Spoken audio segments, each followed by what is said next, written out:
when did this all begin? When did you start doing the hyper-realist Photoshop work? Well, as far as drawing in general, my mother still has the first drawing that I did that is recognizable as being something, and I was 2 years old. I've been drawing my entire life. I spent most of my life being in trouble because I was drawing in school. Right? And I was in 8th grade, and the nun who was my teacher at the time, and I was applying to all these high schools, and she said, you should apply to the High School of Art and Design, because I'd always been in trouble for drawing, so I decided to apply. I took the tests, and I got in, and that's when I started getting formal training. But I've been drawing my entire life. I've always just lost myself in drawing. When flares came out, I was always drawing with flares or pencils, whatever I could get, chalk, a dirty fingernail, whatever I could get, I would be there drawing something. And it's always been a passion my entire life. As far as the photorealistic style, I got hooked on people like Richard Estes and Ralph Goings, and looking at their work, and I just saw the intricacy of what they were working on, and I wanted to recreate that kind of a thing. I used to just create dream worlds and weird political scenes and stuff, but then when I coming from New York City, which just so much to look at, so much architecture, so many different things, different shapes and stuff, I wanted to recreate those scenes and especially capture the light, which is the thing that always fascinates me the most. And photorealism, I felt, was the best way to get that, to really be able to go in there and totally capture what I'm seeing. Now, unlike the photorealists, I'm not really true to the photograph. I like to really be more of what I consider myself a hyperrealist, because I go beyond. There's no depth of field in my paintings, so it's wherever you look, things come into focus. So things that are far away, if you're looking at that part of the painting where it's far away, it's in focus.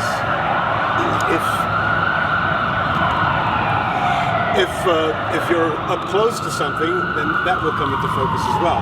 So it's kind of like puts you into the scene. It makes you experience being there, and makes it all very real.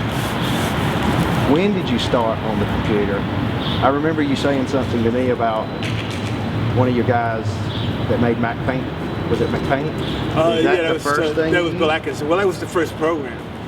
I had an ad agency in New York, and my partner,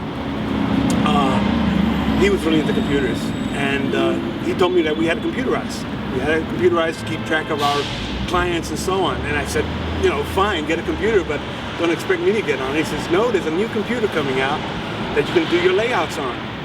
So I was kind of skeptical, so we went down to the store, and there was this little Mac 128, and it's just a display. They weren't shipping yet. And I sat there and I started playing with Mac Paint. And I did a little box, and that was cool. I usually have to rule it out, and I did it real fast, right? And then I was able to select it and move it, and that was cool. And then by accident, so I went into Fat Bits. I didn't know where I was, and the salesman came over, he says, oh, you just went into Fat Bits. And that meant I went down to the pixel level. And then it was that zoom quality that I realized this is it. This is the future. And that caught me right there. I felt that this was the medium that I had been looking for, because I always used to shave my brushes to get really fine details, whereas now I can zoom in and get those details actual size, and then zoom back and see the effect. So I felt that this was the future, and that I poured myself into that computer every day at that store. I was doing demos in Mac Paint at the store until my machine came. And when my machine came, that was it. I got lost in it, and I was that summer of '84 put out one of the first clip art packages, a little thing called Human Forms that let you build human bodies. Did over 1,000 body parts in different motions, and all you had to do is connect the little crosshairs at each joint and create bodies doing whatever you wanted. And and then I just started a whole business all around the Mac, and I started illustrating for the Mac User and Macro magazines, and just started doing art on it. That's where it started for me, that first Mac. Progression is because of the Mac was a toy. They didn't see it as a serious tool. But a lot of people were writing stuff for it, for graphics in particular, because it was advertised as a graphics computer. So, and my partner at the time was a tech editor at Mac User, so he was getting all kinds of stuff sent to him. And so I had access to all this stuff, because if they were working on something with graphics, they send it to me. hey, look at this, because there was a small group of us who were getting a name of the guys who were doing stuff with this machine. So people writing software would send it to us. Hey, what do you think of my product, and so on. So I remember seeing a product called Pixel Paint, first color product for the Mac II. And it was just, I helped develop these tools and work with these guys and told them what I liked and what I didn't like, what I would want to have, and so on. And that's exactly the way it ended up with Photoshop. I got to see Photoshop really early.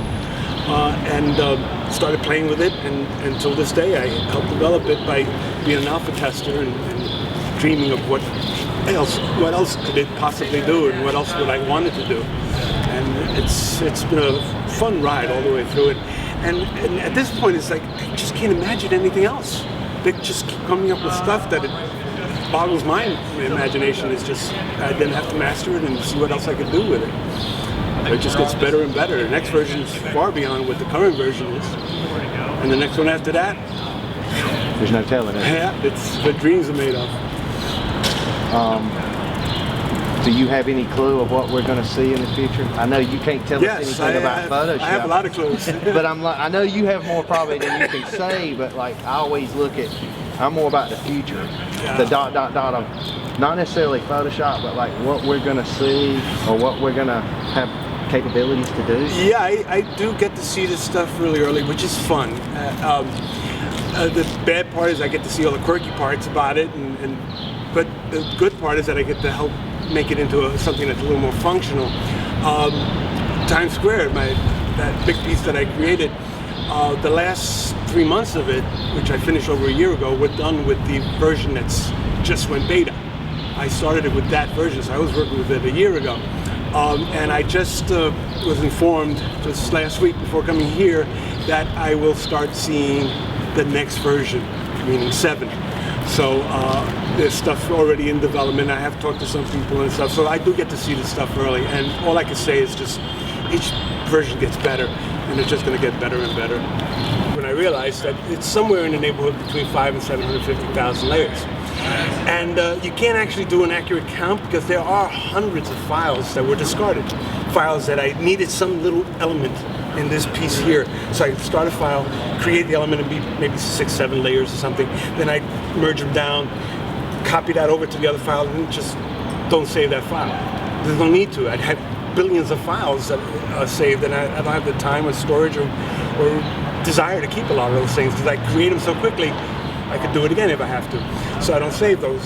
So there are thousands and thousands of files that went into that particular image, and there's thousands and thousands of layers. One file alone, and this was just a lamppost. Just that one lamppost had over 300 layers, and it was just one little lamppost.